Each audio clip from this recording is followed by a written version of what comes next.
Hi hello welcome to నక్షత్ర success academy. అదేవిధంగా నక్షత్ర పబ్లికేషన్స్ చదివే వారికి కూడా స్వాగతం అండి. మీకు అత్యంత సులభంగా ఐదర్ టీఎస్పీఎస్సీలో కానీ పోలీస్ రిక్రూట్మెంట్ బోర్డులో కానీ ఎక్కువ మార్కులు సాధించడం కోసం తెలంగాణ అంశాలపైన, తెలంగాణ ఉద్యమం పైన, తెలంగాణ కల్చర్ పైన ఎక్కువ క్వశ్చన్స్ గత ఎగ్జామ్లో అడిగాడు, ఇప్పుడు కూడా ఎక్కువగా అడిగే అవకాశం ఉంది. ఏ ఎగ్జామ్లో అయినా తెలంగాణ ఏర్పడిన తర్వాత తెలంగాణ అంశాలకు ప్రాధాన్యత ఎక్కువగా పెరిగిందనే విషయం మనందరికీ తెలుసు. ఇన్ని రోజులు మరుగున పడిపోయిన చరిత్రని, పాఠ్యపుస్తకాల్లోకి ఎక్కని చరిత్రని Telangana state public service commission వారు కానివ్వండి, ఇతర సంస్థలు ఏవైతే రిక్రూట్మెంట్ సంస్థలు ఉన్నాయో అవన్నీ కూడా తెలంగాణ సిలబస్కి ఎక్కువ ప్రాధాన్యతనిచ్చాయి. ఎందుకంటే మన చరిత్ర మనం తెలుసుకోవాల్సిన ఆవశ్యకత గురించి వాళ్ళు సిలబస్లో పెట్టారు.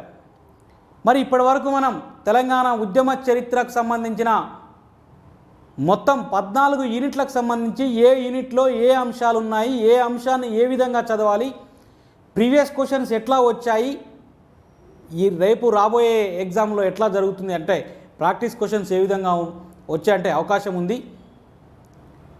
గ్రూప్ 1లో ఈసారి అత్యధిక పోస్టులు ఉన్నాయి కాబట్టి ఆ యూనిట్లలో క్వశ్చన్స్ ఎట్లా ఫ్రేమ్ చేసే అవకాశం ఉంది. 3 ఫేజులు 3x5 15 క్వశ్చన్స్, యూనిట్కు ఒక క్వశ్చన్ ఖచ్చితంగా మనం ఇంటర్నల్ చాయిస్ క్వశ్చన్ ఉంటుంది కాబట్టి అది ఎట్లా వచ్చే అవకాశం ఉంది, మనం ఎట్లా ఆన్సర్ రాయాలనే అంశాలని మనం 14 యూనిట్లు డిస్కస్ చేసుకున్నాం. ఇది చిట్ట చివరి యూనిట్ అండి మనకి తెలంగాణ ఉద్యమ చరిత్రలో. ఈ చిట్ట చివరి యూనిట్లో భాగంగా మనం ఇప్పుడు సిలబస్ ఒకసారి చూసినట్లయితే యూనిట్ నెంబర్ 15కి సంబంధించి, చాప్టర్ నెంబర్ 15కి సంబంధించి పార్లమెంటరీ ప్రక్రియ అంటే ఏదైనా ఒక నూతన రాష్ట్రం ఏర్పాటు చేయాలంటే మరి పార్లమెంటు ఏ విధంగా నామ్స్ ఫాలో కావాల్సి ఉంటుంది, భారతదేశ రాజ్యాంగంలో మరి దీనికి సంబంధించిన ఆర్టికల్ ఏమిటి, ఈ ఆర్టికల్లు ఏం చెప్తుంది, ఈ ఆర్టికల్లో ఉన్న అంశాలు ఏమిటి, మరి దీనిపైన వచ్చిన ముఖ్యమైన కేసెస్ ఏమిటి అనేది మొదట మనం మాట్లాడతాం. మరి దీంట్లో మనందరికీ తెలుసు, పాలిటీలో భాగంగా కూడా మీరు ఆర్టికల్ 3 అనే అంశాన్ని మీరు చదివే ఉంటారు. ఇప్పుడు చదవకపోయినా ఇక్కడ 3 గురించి మనం డీటెయిల్గా ఈ యూనిట్లో భాగంగా, ఈ చాప్టర్లో భాగంగా ఇవ్వటం జరిగింది. మరి భారతదేశ రాజ్యాంగంలో ఆర్టికల్ 3 ఏం చెప్తుందా అంటే ఏదైనా ఒక రాష్ట్రం నుంచి భూభాగాన్ని వేరు చేయడం ద్వారా కానీ, లేదా 2 లేదా అంతకంటే ఎక్కువ రాష్ట్రాలు లేదా రాష్ట్ర భూభాగాలను విలీనం చేయడం ద్వారా కానీ, లేదా ఏదైనా భూభాగాన్ని మరో రాష్ట్ర భాగంతో కలిపి కానీ నూతన రాష్ట్రాన్ని ఏర్పాటు చేయవచ్చు.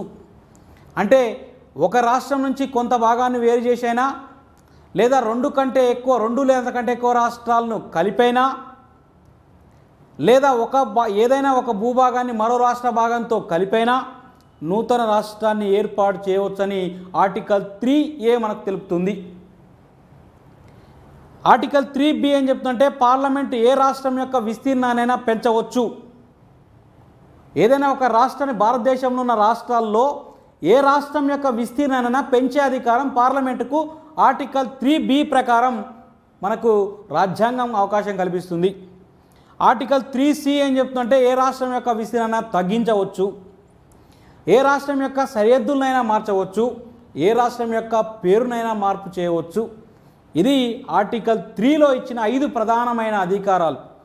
మరి ఈ అధికారాన్ని బేస్ చేసుకొని ఏదైనా ఒక రాష్ట్రం నుంచి భూభాగాన్ని వేరు చేయడం ద్వారా కొత్త రాష్ట్రాన్ని ఏర్పాటు చేయొచ్చనే ఈ కాన్సెప్ట్, అంటే ఈ ఆర్టికల్ 3ని బేస్ చేసుకొని మనకు ఆంధ్రప్రదేశ్ అనే రాష్ట్రం నుంచి తెలంగాణ ప్రాంతం అంటే 10 జిల్లాలతో కూడిన తెలంగాణ రాష్ట్రాన్ని ఏర్పాటు చేయడం కోసం పార్లమెంటు తన యొక్క ప్రక్రియను చేపట్టి నూతన రాష్ట్రాన్ని ఏర్పాటు చేయడం జరిగింది.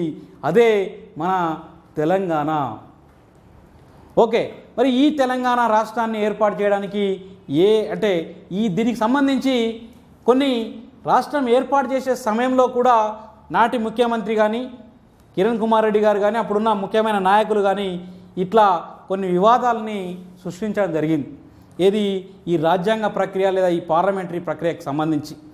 దాంట్లో మరి ఏముంది అనే దానికి సంబంధించి మనం ఈ యూనిట్లో, అంటే ఈ టాపిక్లో భాగంగా, చాప్టర్లో భాగంగా క్లియర్ కట్గా మనం డిస్కస్ చేసినాం. ఈ ఆర్టికల్ 3కి జరిగిన రాజ్యాంగ సవరణ కూడా మనము 1955లో ఒకసారి సవరణ జరిగింది. ఈ సవరణకు సంబంధించి పైన తెలిపిన 5 అంశాలు ఉన్నాయిగా, ఆ 5 అంశాలకు సంబంధించిన బిల్లును రాష్ట్రపతి సిఫారసు లేకుండా పార్లమెంట్లో ప్రవేశపెట్టరాదు. ఖచ్చితంగా ఆర్టికల్ 3లో ఉన్న ఏ అంశం చేపట్టాలన్నా రాష్ట్రపతి సిఫారసు అనేది కంపల్సరీ అండి.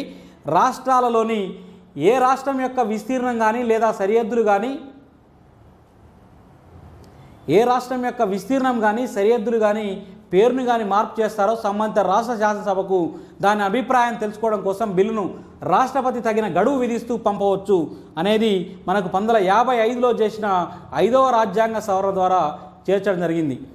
ఈ గడువును మళ్ళీ కొంతకాలం వరకు పొడిగించవచ్చు. మన తెలంగాణ బిల్లు సందర్భంలో కూడా మొదటగా ఒక గడువును విధిస్తూ పంపించారు, తర్వాత మళ్ళీ 1 వీక్ పొడిగించడం జరిగింది. ఇది ఈ రాజ్యాంగ సవరణ బేస్ చేసుకొని జరిగింది. అయితే గడువు పూర్తయిన తర్వాత కూడా సంబంధిత రాష్ట్ర శాసనసభ బిల్లుపై అభిప్రాయం తెలియజేయకపోతే అప్పుడు ఆ బిల్లును పార్లమెంట్లోని ఏదైనా సభలో ప్రవేశపెట్టవచ్చు.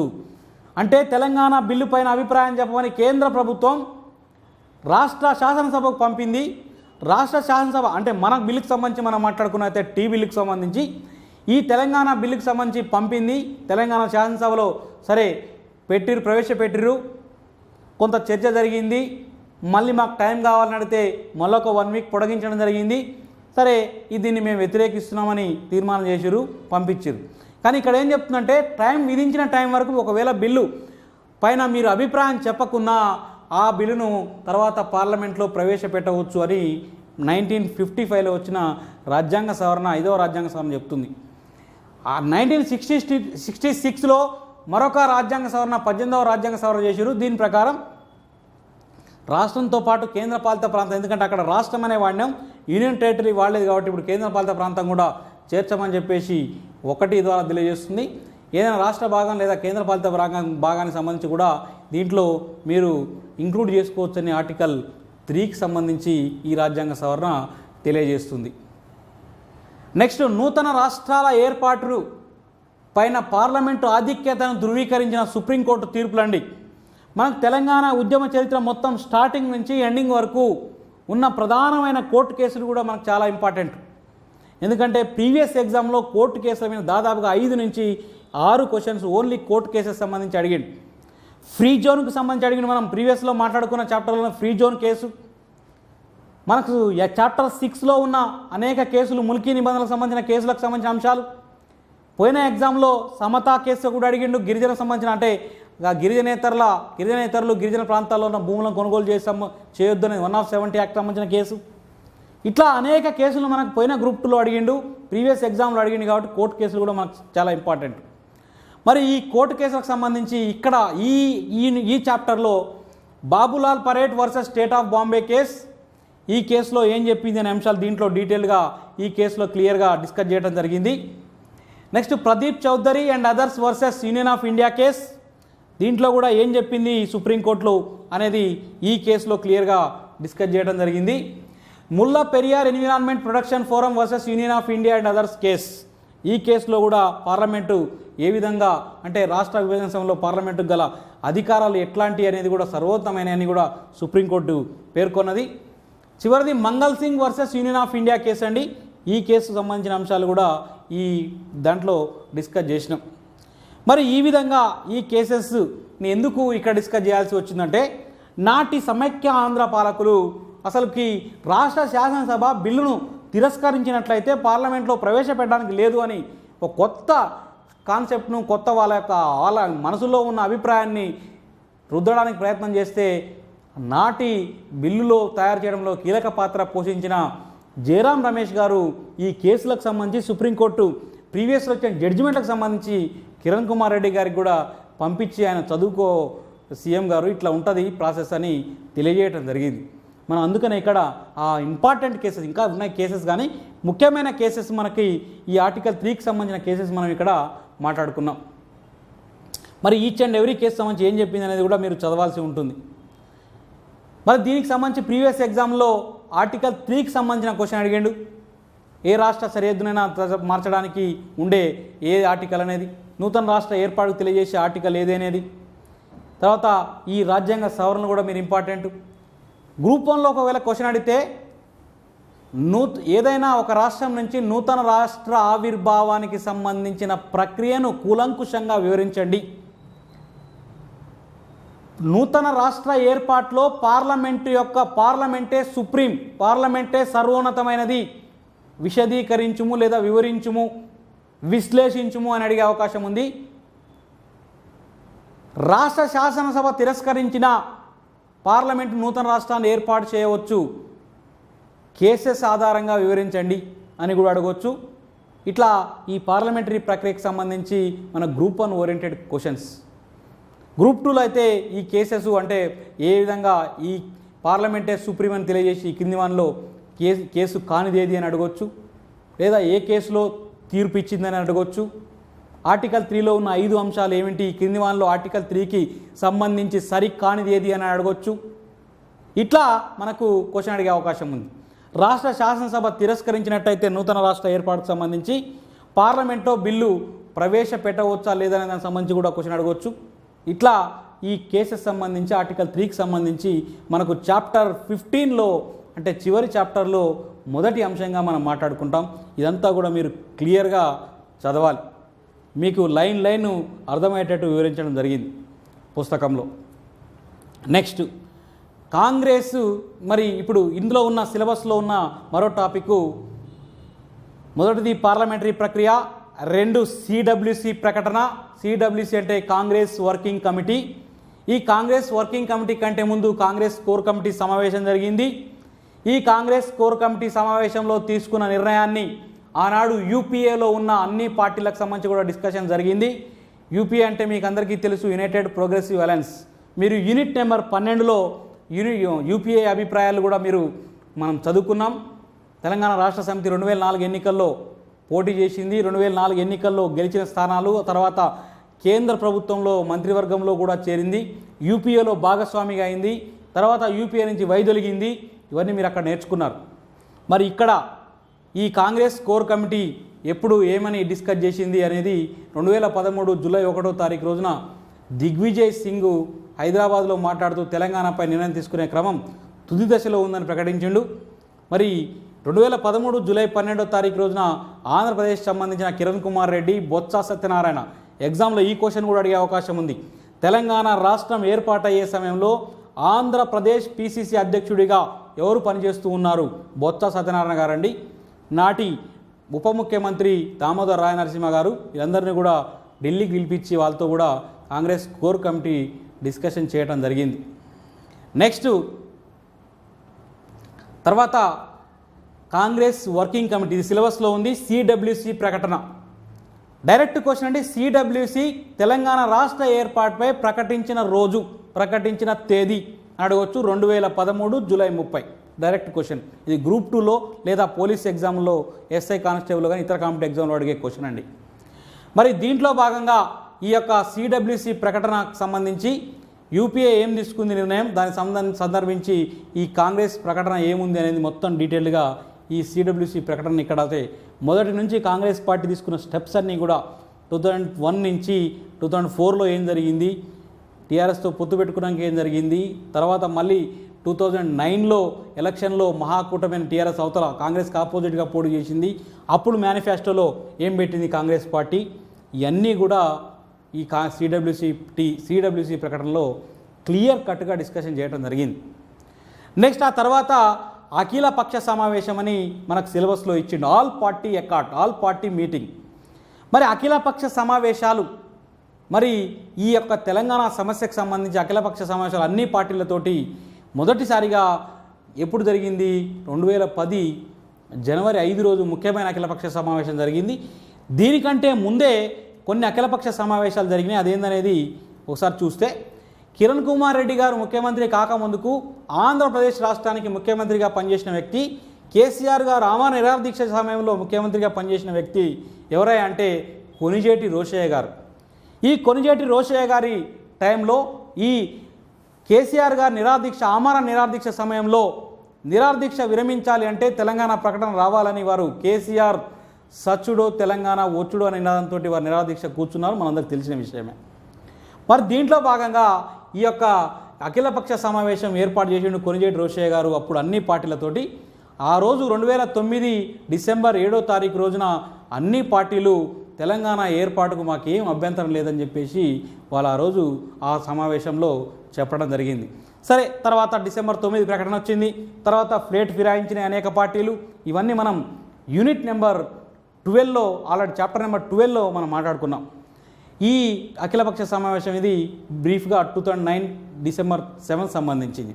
మనకు ఇంపార్టెంట్ ఈ యూనిట్లు ఈ చాప్టర్లో 2010 జనవరి 5వ తారీఖు సంబంధించిన అఖిలపక్ష సమావేశం. మరి 2009 డిసెంబర్ 30న, ఎందుకంటే డిసెంబర్ 23వ తారీఖు రోజు తెలంగాణ ప్రకటన వెనక తీసుకున్న తర్వాత మరి ఏం చేయాలనే దాని మీద 2009 డిసెంబర్ 30వ తారీఖు రోజున రాష్ట్రంలోని గుర్తింపు పొందిన 8 రాజకీయ పార్టీలకు లేఖ రాసింది. 2010 జనవరి 5వ తారీఖు రోజున మీరు అఖిలపక్ష సమావేశానికి రావాలి. ఈ అఖిలపక్ష సమావేశానికి పార్టీకి 2 చొప్పున రావాలి. గుర్తింపు పొందిన 8 రాజకీయ పార్టీలను పిలిచింది. ఆ 8 రాజకీయ పార్టీలు మీరు ఇక్కడ గమనించినట్లయితే Congress party, Telugu Desam party, TRS party, MIM, BJP, Praja Rajyam, CPI, CPM. మరి వీళ్ళందరూ కూడా ఈ సమావేశానికి వచ్చి వాళ్ళ అభిప్రాయాలను, ఏమి అభిప్రాయాలు, పార్టీల అభిప్రాయాలు ఏమేమి చెప్పారు అనేది కూడా ఇక్కడ మొత్తం క్లియర్ కట్గా మీకు పాయింట్ బై పాయింట్ వివరించడం జరిగింది, ఈజీగా మీకు అర్థమయ్యే రీతిలో. మరి ఎవరు ఏం చెప్పారు, ఏ పార్టీ తెలంగాణకు అనుకూలంగా మాట్లాడింది, ఎవరు ఇప్పుడు ఇద్దరిని రమ్మన్నారు కాబట్టి ఆంధ్ర నుంచి ఒక ఆయన, తెలంగాణ నుంచి ఒక ఆయన పోయారు. ఆంధ్ర నుంచి పోయినానేమో ఆంధ్రకు అనుకూలంగా మాట్లాడడం, తెలంగాణ నుంచి పోయినా తెలంగాణకు అనుకూలంగా మాట్లాడడం జరిగింది. కొన్ని పార్టీలకు సంబంధించి కేవలం తెలంగాణ ప్రాంతం నుంచి పోయినాయి. ఇక్కడ మీరు గమనించినట్లయితే టీఆర్ఎస్, ఎంఐఎంకి సంబంధించి ఇక్కడ ప్రజారాజ్యం ఓన్లీ ఆంధ్ర వాళ్ళు పోయారు, తెలంగాణలో వాళ్ళు వెళ్ళలేదు. ఇది అక్కడ వాళ్ళు డిస్కస్ చేసిన అంశాలు. నెక్స్ట్ మరొక 2వ అఖిలపక్ష సమావేశం జరిగింది. ఈ 2వ అఖిలపక్ష సమావేశం ఎందుకు జరిగిందంటే ఇది 2011 జనవరి 6న జరిగింది. శ్రీకృష్ణ కమిటీ రిపోర్ట్ను అన్ని పార్టీలకు ఇచ్చి ఈ సమస్యకు పరిష్కారాలు చూపినందున నిర్ణయం తీసుకోవడానికి సమయం పడుతుందని చెప్పి పంపించేశారు. అంటే ఏం డిస్కషన్ జరగలే. శ్రీకృష్ణ కమిటీ ఇచ్చిన రిపోర్ట్ను అందరికీ సభ్యులకు ఇచ్చేసి మరి నిర్ణయం తీసుకోవడానికి కొంత సమయం పడుతుందని చెప్పేసి పంపించి వేసారు. 3వ అఖిలపక్ష సమావేశం హోంమంత్రిగా చిదంబరం స్థానంలో సుశీల్ కుమార్ షిండే గారు వచ్చారు. వీరు మరొక అఖిలపక్ష సమావేశం నిర్వహించారు. 3వ అఖిలపక్ష సమావేశం 2012 డిసెంబర్ 28 రోజున ఈ సమావేశం జరిగింది. సేమ్ మళ్ళీ ఇద్దరిద్దరు చొప్పున పిలిచారు వీళ్ళని. అయితే దీంట్లో 5 పార్టీలు మాత్రం తెలంగాణ సమస్యపై ఒకే అభిప్రాయాన్ని చెప్పినాయి. టీఆర్ఎస్, బీజేపీ, సిపిఐలు తెలంగాణకు మద్దతు ఇవ్వగా సిపిఎం, ఎంఐఎంలు తెలంగాణ వ్యతిరేకించలేదు. అంటే అనుకూలంగా చెప్పలేదు, వ్యతిరేకంగా చెప్పలేదు. అట్లని చెప్పేసి సమైక్యాంధ్రకు అనుకూలంగా కూడా లేవు. నెక్స్ట్ ఈ సమావేశంలో సరే వాళ్ళ అభిప్రాయాలు వినరు. ఆ తర్వాత మన సుశీల్ కుమార్ షిండే గారు వారిని పంపించి వేయడం జరిగింది. దాని తర్వాతలో భాగంగానే 2013 జూలై 30వ తారీఖు రోజున తన నిర్ణయాన్ని కాంగ్రెస్ వర్కింగ్ కమిటీ ప్రకటించింది. ఈ యూనిట్లో ఉన్న మరొక ముఖ్యమైన అంశము శ్రీకృష్ణ కమిటీ. మొదటిది పార్లమెంటరీ ప్రక్రియ, 2 సిడబ్ల్యూసి ప్రకటన, 3 అఖిలపక్ష సమావేశాలు, 4వది అంశము దీంట్లో ప్రధానంగా ఏంటిదయ్యా అంటే శ్రీకృష్ణ కమిటీ. మరి శ్రీకృష్ణ కమిటీకి సంబంధించి ఎప్పుడు నియమించబడింది శ్రీకృష్ణ కమిటీ? శ్రీకృష్ణ కమిటీలోని మొత్తం సభ్యుల సంఖ్య ఎవరు? అనేక ఎగ్జామ్లో శ్రీకృష్ణ కమిటీకి సంబంధించి నెంబర్ ఆఫ్ క్వశ్చన్స్ వచ్చినాయండి. ఈ క్రింది వారిలో శ్రీకృష్ణ కమిటీలో సభ్యులు కాని వారు ఎవరు? ఈ క్రింది వారిలో శ్రీకృష్ణ కమిటీకి సభ్య కార్యదర్శిగా పనిచేసిన వారెవరు? ఇట్లా ఈ శ్రీకృష్ణ కమిటీకి సంబంధించి అనేక క్వశ్చన్స్ రావడం జరిగింది. కాబట్టి మీరు క్లియర్ కట్గా ఎవరు అధ్యక్షులు, ఎంతమంది సభ్యులు, దీనికి సభ్య కార్యదర్శి వినోద్ కుమార్ దుగ్గల్ గారు, ఈ సంబంధించిన అంశాలు అంటే వీళ్ళు ఎక్కడెక్కడ పనిచేసి కూడా మీరు గుర్తుపెట్టుకోవాలి. ఎందుకంటే ఎగ్జామ్లో అట్లా కూడా అడిగే అవకాశం ఉంది. కాబట్టి ఈ శ్రీకృష్ణ కమిటీ నియమించారు. 2010 డిసెంబర్ 31 లోపు నివేదికను సమర్పించమని చెప్పేసి వారు ఆదేశాలు ఇవ్వడం జరిగింది. దాన్ని బేస్ చేసుకొని సరే వీళ్ళంతా కమిటీ వివిధ ప్రాంతాల్లో పర్యటించింది. అనేక కార్యక్రమాలను ఈ విధంగా తన కమిటీ నిర్ణయించిన కార్యక్రమాలు చేసింది. ఆ కార్యక్రమాల్లో భాగంగా ఏమేమి విధులు కేటాయించారు వాళ్ళకి సంబంధించిన అంశాలు కూడా ఇక్కడ ఉన్నది. అయితే కొన్ని అంశాలకు సంబంధించి మాత్రం స్పెషల్గా కొంతమందిని శ్రీకృష్ణ కమిటీ నియమించుకుంది. ఎందుకంటే కొన్ని టెక్నికల్ అంశాలు కాబట్టి. ఏవి మొయిలీ అనేటైన జలవనరులు, సాగునీటికి సంబంధించి, విద్యుత్ రంగానికి సంబంధించి వివి గుప్తా, ముఖేష్ కేకర్ అనే ఆయనకు సంబంధించి మీకు రిజర్వేషన్లు, ఉద్యోగ నియామకాలు గ్రేటర్ హైదరాబాద్ సంబంధించి సెంటర్ ఫర్ పాలసీ రీసెర్చ్ అనే సంస్థకి అప్పగించడం జరిగింది. నెక్స్ట్ ఈ సమయంలో అంటే శ్రీకృష్ణ కమిటీ పర్యటన చేసే సమయంలో జరిగిన ముఖ్యమైనవి ఒకటి, ఆగస్టులో ఉప ఎన్నికలు వచ్చినాయి. గ్రూప్ 1 ఎగ్జామ్ సంబంధించి కూడా ఆ రోజు చిన్నపాటి రిజర్వేషన్ల కొరకు ఉద్యమం జరిగింది. ఈ రెండు. నెక్స్ట్ న్యాయాధికార నియామకాల్లో రిజర్వేషన్ల కొరకు జరిగింది. ఈ 3 శ్రీకృష్ణ కమిటీ హయాంలో జరిగినాయి. మరి శ్రీకృష్ణ కమిటీ అనేది 2010 డిసెంబర్ 31 లోపు రిపోర్ట్ ఇవ్వమంటే డిసెంబర్ 31వ తారీఖు రోజే ఈ రిపోర్ట్ను హోంశాఖకు అందించడం జరిగింది. మరి ఇందులో దాదాపుగా 505 పేజీలతోటి 9 చాప్టర్లుగా నివేదికనిచ్చారు. ఈ నివేదికలోని ఏ చాప్టర్లు ఏ అంశాలు మీకు తెలియజేస్తున్నాయనే అంశాలను ఇక్కడ క్లియర్ కట్గా ఏది అనేది మనకు డిస్కస్ చేయడం జరిగింది. మొదటి చాప్టర్, రెండో చాప్టర్, నాలుగో చాప్టర్, మూడో చాప్టర్, 4, 5, 6, 7, 8వ చాప్టర్ అనేది ఇది రహస్య అధ్యాయంగా బయటపెట్టలేదు. దీనికి సంబంధించి ఏం జరిగింది అనేది నెక్స్ట్ టాపిక్లో చూస్తాం. మొత్తం ఈ శ్రీకృష్ణ కమిటీ అనేది టోటల్గా మనకు 6 సిఫారసులు చేసింది. ఈ 6 సిఫారసులు మనం గుర్తుపెట్టుకోవాల్సిన అవసరం ఉంటుంది. ఎందుకంటే ఇటు గ్రూప్ 1 రాసే వాళ్ళైతే శ్రీకృష్ణ కమిటీ యొక్క కూర్పు మరియు దాని యొక్క నివేదికను వివరించండి అని అడిగే అవకాశం ఉంది. శ్రీకృష్ణ కమిటీ సూచించిన మార్గాలను వివరించండి అని అడిగే అవకాశం ఉంది. శ్రీకృష్ణ కమిటీలోని వివిధ చాప్టర్లలో గల అంశాలను తెలియజేయండి అనే అవకాశం ఉంది. 8వ చాప్టర్కి సంబంధించి కూడా స్పెషల్గా క్వశ్చన్ అడిగే అవకాశం ఉంటుంది. ఇందులో ఉన్న ప్రతి అక్షరం అనేది ప్రజాద్రోహం, 8వ యూనిట్ అనేది దీన్ని వివరించండి అని కూడా అడిగే అవకాశం ఉంది. మరి 8వ చాప్టర్ సంబంధించి కూడా ప్రీవియస్లో క్వశ్చన్స్ వచ్చినాయి. 8వ చాప్టర్ సంబంధించి ఇది బయట పెట్టకుంటే M Narayana Reddy versus the government of India అని ఒక కేసు నడిచింది. మనకు ఈ కేసులో ఎల్ నరసింహారెడ్డి గారు మనకు జడ్జిమెంట్ ఇచ్చారు. ఈయన హైకోర్టు న్యాయమూర్తి గారు. ఈ జడ్జిమెంట్లో 8వ అధ్యాయాన్ని బహిర్గతం చేయమని వీరు జడ్జిమెంట్ ఇవ్వడం జరిగింది. ఆ జడ్జిమెంట్ ఇచ్చిన తర్వాత మాత్రమే ఈ 8వ అధ్యాయాన్ని బయటకి పబ్లిష్ చేశారు. అంతవరకు మాత్రం ఇది రహస్య అధ్యాయంగా ఉంది. అందులో అనేక అంశాలని ఎట్లా తెలంగాణ వాళ్ళని మేనేజ్ చేయాలి, పొలిటికల్ మేనేజ్మెంట్ ఏ విధంగా జరగాలి, మీడియా మేనేజ్మెంట్ ఏ విధంగా జరగాలి, తెలంగాణ ఉద్యమం అణచడానికి చేయాల్సిన కార్యక్రమాలు ఏంటి, ఇవి దీంట్లో నివేదిక ఇచ్చింది. ఇది శ్రీకృష్ణ కమిటీ యొక్క ద్రోహం, తెలంగాణకు చేసిన ద్రోహం. ఈ 8వ అధ్యాయం ప్రతి అక్షరము దీంట్లో 8వ అధ్యాయంలో ప్రజాద్రోహంగానే ఉంది. 8వ అధ్యాయంలో అంశాలు ప్రతి అక్షరము ప్రజాద్రోహం, దీనిపైన వివరించండి అంటాడు. అట్లా దీంట్లో గ్రూప్ 2లో లేదా పోలీస్ కానిస్టేబుల్ ఎస్ఐలో అయితే మాత్రం దీన్ని బయటకు తీసుకురావడానికి ప్రయత్నం చేసిన వ్యక్తి ఎవరు? ఎం నారాయణ రెడ్డికి సంబంధించి మాజీ ఎంపీ అయినా నిజామాబాద్ సంబంధించి. అదేవిధంగా ఈ జడ్జి ఎవరు దీనికి జడ్జిమెంట్ ఇచ్చింది, అసలు దీంట్లో ఉన్న అంశాలు ఇవి గ్రూప్ 2 కానీ ఇటు గ్రూప్ 3, గ్రూప్ 4కి సంబంధించి ఇటు పోలీస్ కానిస్టేబుల్ సంబంధించి అడిగే అవకాశం ఉంది.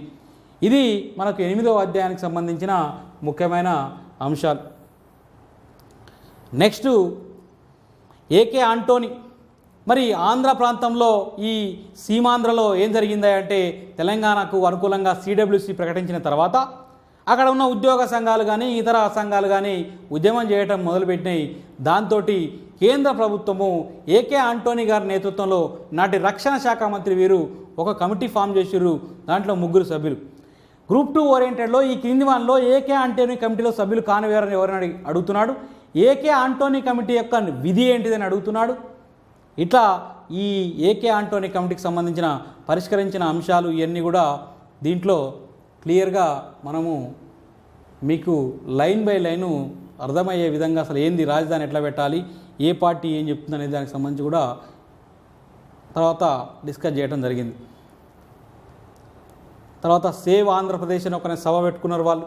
ఆ సభలో మనోళ్ళు, మన కానిస్టేబుల్, మన విద్యార్థి సంఘ నాయకుడు జై తెలంగాణ నినాదాలు చేసిరు. ఇది కూడా మనకు ఇంపార్టెంట్. ఎందుకంటే సేవ్ ఆంధ్రప్రదేశ్ సభలో అసలు ఎవరు నిర్వహించింది, ఎవరు ఎక్కడ నిర్వహించారు, అక్కడ జై తెలంగాణ అన్నది ఎవరు, అక్కడున్న కానిస్టేబుల్కి సంబంధించి ఇవి కూడా ఎగ్జామ్లో అడిగే అవకాశం ఉంది. శ్రీనివాస్ అండి నా తెలంగాణ కానిస్టేబుల్, దూదిమెట్ల బాలరాజ్ యాదవ్ గారు వీరు కూడా జై తెలంగాణ అనే ఆ సభలోనే నినాదాలు చేయడం జరిగింది. ఇది సేవ్ ఆంధ్రప్రదేశ్ సభ. తర్వాత సకల జనబేరి అని తెలంగాణ రాజకీయ జేఏసీ మరొక సభ నిర్వహించింది. ఈ సభ నిజాం కాలేజీలో పెట్టిరు. ఈ సభకు కేసీఆర్ గారు, నాటి జేఏసీ కన్వీనర్ కోదండరామ్ గారు, తూమ్దాం వ్యవస్థాపక సభ్యుడు రసమయ బాలకృష్ణ ఇంత అందరూ కూడా హాజరు కావడం జరిగింది. ఈ సభలో అనేక డిమాండ్లు చేశారు. అంటే రాయల తెలంగాణ అంటున్నారు, హైదరాబాద్ రాజధాని కాకుండా కేంద్రపాలిత ప్రాంతం అంటారు. ఇవన్నీ మేము ఒప్పుకోవడానికి లేదు. క్లియర్ కట్గా 10 జిల్లాల తెలంగాణ హైదరాబాద్ రాజధానిగా ఏర్పాటు చేయాలని సభలో డిమాండ్ చేయడం జరిగింది. నెక్స్ట్ మరి తెలంగాణ బిల్లు రెడీ చేసిరు. తెలంగాణ బిల్లుకు కేంద్ర క్యాబినెట్ అనేది ఆమోదం తెలిపింది.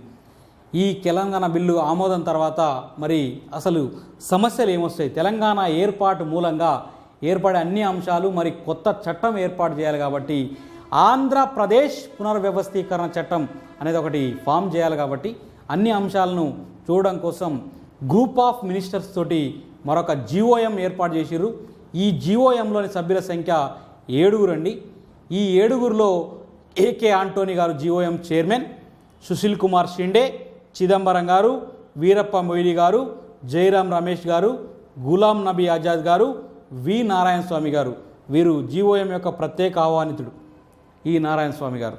ఇందులో కూడా జీఓఎంలో సభ్యులు కాని వారేమని అడుగుతున్నాడు క్వశ్చన్. జీఓఎం చైర్మన్ ఎవరని అడుగుతున్నాడు. ఇది జీఓఎం ఎప్పుడు ఏర్పాటు చేయబడింది అని అడుగుతున్నాడు. కాబట్టి దీని మీద కూడా మీరు బాగా కాన్సన్ట్రేట్ చేయాలి. మరి జీఓఎం అంటే తెలంగాణ రాష్ట్ర ఏర్పాటులో జీఓఎం పాత్రను వివరించండి అంటాడు గ్రూప్ 1 ఓరియంటెడ్లో. అయితే అంటే దాని యొక్క విధి విధానాలు ఏం చేసింది అనేది సంబంధించి మొత్తం కూడా ఈ జీఓఎంకు సంబంధించి మాట్లాడతాం. జీఓఎం అన్ని పార్టీల ప్రతినిధులతో పిలిచింది, మాట్లాడింది, ఏ సమస్యలు వస్తే ఏంది అనేది కూడా డిస్కస్ చేసింది. ఈ అన్ని అంశాలని క్రోడీకరిస్తూ ఈ జీఓఎం మరి తెలంగాణ బిల్లును రెడీ చేయడం జరిగింది. మరి పూర్తయిన ప్రధాన కర్తవ్యం అంటే జీఓఎం తన అధికారిక సమావేశాలు నిర్వహించేసి ఫైనల్గా తన నివేదిక ముసాయిదా బిల్లును 2013 డిసెంబర్ 3న ఖరారు చేయడం జరిగింది. మరి డిసెంబర్ 3న ఖరారు చేసిన బిల్లును పార్లమెంటరీ ప్రక్రియ నియమాల ప్రకారం నూతన రాష్ట్రం అంటే ఏదైనా ఒక రాష్ట్రం నుంచి వేరు చేసి నూతన రాష్ట్రాన్ని ఏర్పాటు చేయాలంటే ఆ రాష్ట్ర ఏర్పాటుకు సంబంధించిన బిల్లును రాష్ట్రపతి రాష్ట్ర శాసనసభకు కొంత గడువు విధిస్తూ పంపిస్తాడు. ఆ గడువులోపు వాళ్ళు తమ యొక్క అభిప్రాయాన్ని తెలిపి తిరిగి మళ్ళీ కేంద్ర ప్రభుత్వానికి పంపవలసి ఉంటుంది. దాంట్లో భాగంగా బిల్లును తెలంగాణ బిల్లుపై ఆంధ్రప్రదేశ్ శాసనసభలో చర్చ జరిగింది. మరి ఆ చర్చలో భాగంగా అనేక అవాంతరాలు ఏర్పడ్డాయి. బిల్లు చర్చ ప్రారంభమైందని మొదట, ప్రారంభం కాలేదని మొదట, నాటి శాసనసభ వ్యవహారాల మంత్రి దుద్దిల శ్రీధర్ బాబుని ఆయనని ఆ పదవి నుంచి తీసేసి శైలజానాథ్ గారికి అప్పగించారు. ఆ తర్వాత ఈ దుద్దిల శ్రీధర్ బాబు గారు తన వద్ద ఉన్న మిగిలిన పౌర సరఫరా శాఖ మంత్రి పదవి కూడా రాజీనామా చేశారు. మళ్ళీ 2వ విడత సమావేశాలు స్టార్ట్ అయినాయి. ఆ స్టార్ట్ అయిన తర్వాత గందరగోళ పరిస్థితి నెలకొన్నది. ఇది కూడా ఇంపార్టెంట్. ఆంధ్రప్రదేశ్లో ఈ యొక్క తెలంగాణ బిల్లును చర్చించేటప్పుడు నాటి స్పీకర్ ఎవరని కూడా క్వశ్చన్ అడుగుతాడు, నాదెండ్ల మనోహర్ గారు. ఓకే, ఇట్లా అనేకంగా ఆ అసెంబ్లీలో అనేక అంశాలు డిస్కస్ చేసి మళ్ళీ 1 వీక్ టైం కావాలని అడిగిర్రు. ఆ టైం తీసుకున్నారు.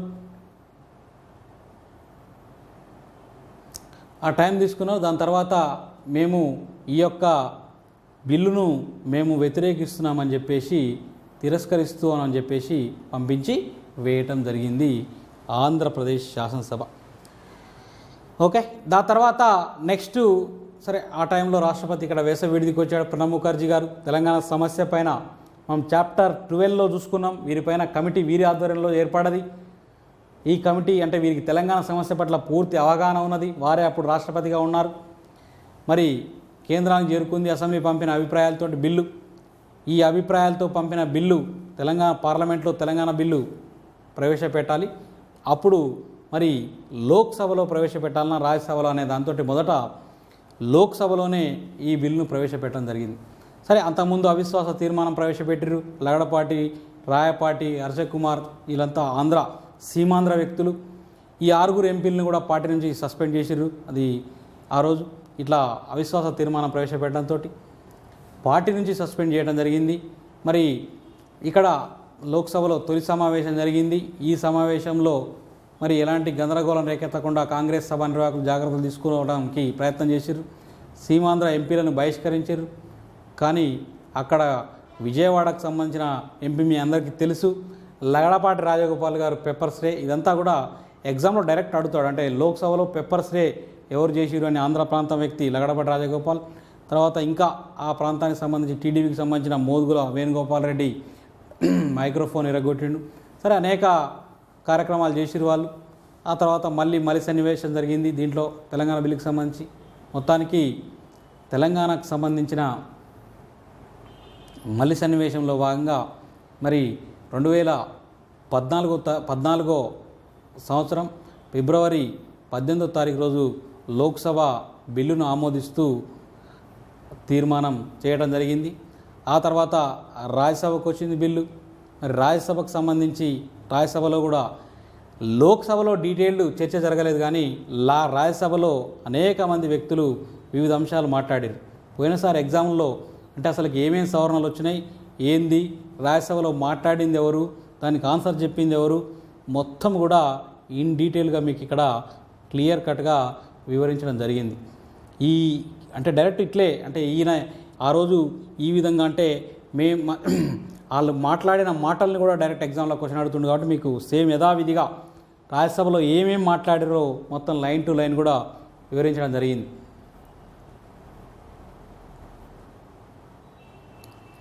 ఓకే, తర్వాత ఇక రాజ్యసభలో బీజేపీ కాంగ్రెస్ కలిసినాయి. బిల్లు 2014 ఫిబ్రవరి 20వ తారీఖు రోజున రాజ్యసభలో బిల్లు ఆమోదం పొందడం జరిగింది. ఆటోమేటిక్గా లోక్సభ ఆమోదించింది, రాజ్యసభ ఆమోదించింది.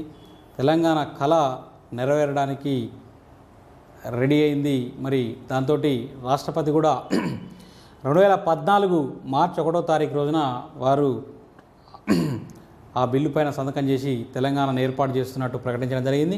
ప్రకటిస్తూ 2014 జూన్ 2వ తారీఖు అపాయింటెడ్ డే అంటే తెలంగాణ ఏర్పాటు దినం 2014 జూన్ 2 అని ప్రకటించడం జరిగింది.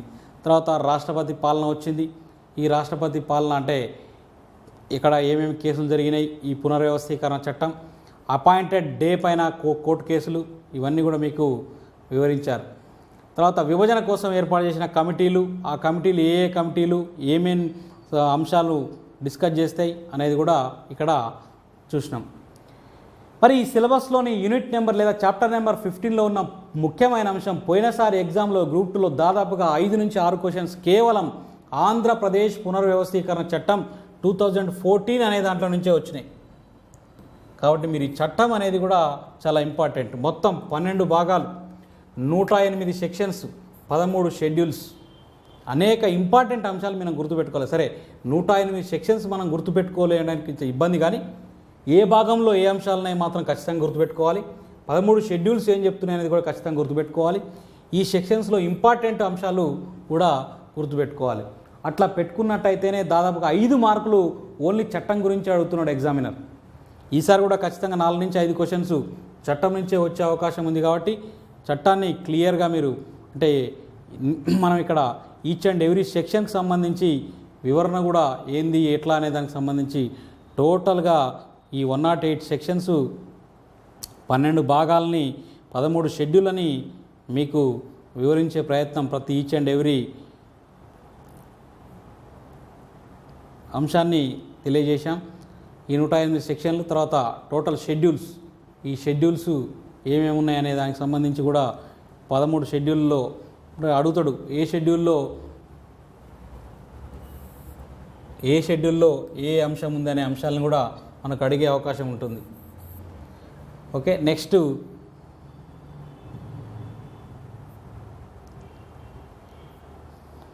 2014 ఎన్నికలు. ఎందుకంటే సిలబస్లో ఆంధ్రప్రదేశ్ పునర్వ్యవస్థీకరణ చట్టం, తర్వాత తెలంగాణ రాష్ట్ర సమితి ప్రభుత్వం ఏర్పాటు అని కూడా ఇచ్చింది. కాబట్టి దీంట్లో భాగంగా 2014 ఎన్నికల్లో పాల్గొన్న పార్టీలు, ఓటర్లు, గెలిచిన స్థానాలు, అప్పుడు ఎవరు స్పీకర్, ఎవరు ముఖ్యమంత్రి, ఎవరు శాసనమండలికి సంబంధించి ఏ పార్టీ ఎన్ని స్థానాలను గెలుచుకుంది, అంటే ఎన్ని పార్టీలు పోటీ చేసినాయి, ఇవన్నీ అంశాలు మనము డీటెయిల్గా దీంట్లో డిస్కస్ చేసినాం. నెక్స్ట్ 2014 జూన్ 2న ముఖ్యమంత్రిగా ప్రమాణ స్వీకారం చేయడం జరిగింది గౌరవనీయులు కల్వకుంట్ల చంద్రశేఖరరావు గారు, వారి యొక్క మంత్రివర్గం, దానికి సంబంధించిన అన్ని అంశాలను కూడా మనం ఈ యూనిట్లో భాగంగా డిస్కస్ చేయటం జరిగింది. దీంట్లో ప్రధానంగా గ్రూప్ 1 ఓరియంటెడ్ మనం గమనించినట్లయితే పార్లమెంటరీ ప్రక్రియ గురించి అడుగుతాడు. లోక్సభలో రాజ్యసభలో తెలంగాణ బిల్లుపై జరిగిన చర్చల్ని విమర్శనాత్మకంగా పరిశీలించండి అంటాడు. అంటే జరిగిన సన్నివేశాలను విమర్శనాత్మకంగా పరిశీలించండి అంటాడు. ఆంధ్రప్రదేశ్ పునర్విభజన చట్టంలోని ముఖ్యమైన అంశాలను తెలియజేయండి అంటాడు. లేదా ఆంధ్రప్రదేశ్ పునర్వ్యవస్థీకరణ చట్టం 2014 అనేది పూర్తిగా దానికి సంబంధించిన పూర్తిగా ఉన్న అంశాల్లో 12 భాగాలు, ఆ డీటెయిల్స్ కూడా మనం చదువుకున్నట్లయితే ఎగ్జామినర్ ఎట్లా క్వశ్చన్ చేసినా గ్రూప్ 1లో క్వశ్చన్ చేయొచ్చు. ఈ 12 భాగాలు, 13 షెడ్యూల్స్, 108 సెక్షన్స్ చదివినట్లయితే మనము పోలీస్ రిక్రూట్మెంట్ ఎగ్జామ్స్ కానీ జనరల్ అన్ని పోటీ పరీక్షలకు సంబంధించి ఈచ్ అండ్ ఎవ్రీ క్వశ్చన్ చేయొచ్చు. మనకు ఈ వీడియోతోటి ఈ 12 చాప్టర్కి సంబంధించిన టోటల్ అన్ని కంప్లీటెడ్ టోటల్ వీడియోస్ మీకు అందించడం జరిగింది. తర్వాత కొన్ని ఇంపార్టెంట్ టాపిక్స్ అంటే కన్ఫ్యూజన్ గురయ్యే టాపిక్లకు సంబంధించి కూడా మీకు వీడియోస్ ఇవ్వటం జరిగింది. మరి ఇవన్నిటినీ వినియోగించుకొని ఒకటే పుస్తకాన్ని 4 సార్లు చదవటం ఇంపార్టెంటు. 4 పుస్తకాలను ఒక్కొక్కసారి చదవడం కంటే అనేది ప్రధానంగా మీరు ఫాలో కావాల్సిన అంశం. మరి మనం అన్ని అంశాలని కూలంకుషంగా వీడియోల యుక్తంగా ఈ పుస్తకాన్ని మీకు అందించడం జరుగుతుంది. కాబట్టి మీరు బాగా చదివి ఉద్యోగాలు సాధించాలని కోరుకుంటూ ఆల్ ది బెస్ట్ అండి. Thank you one and all.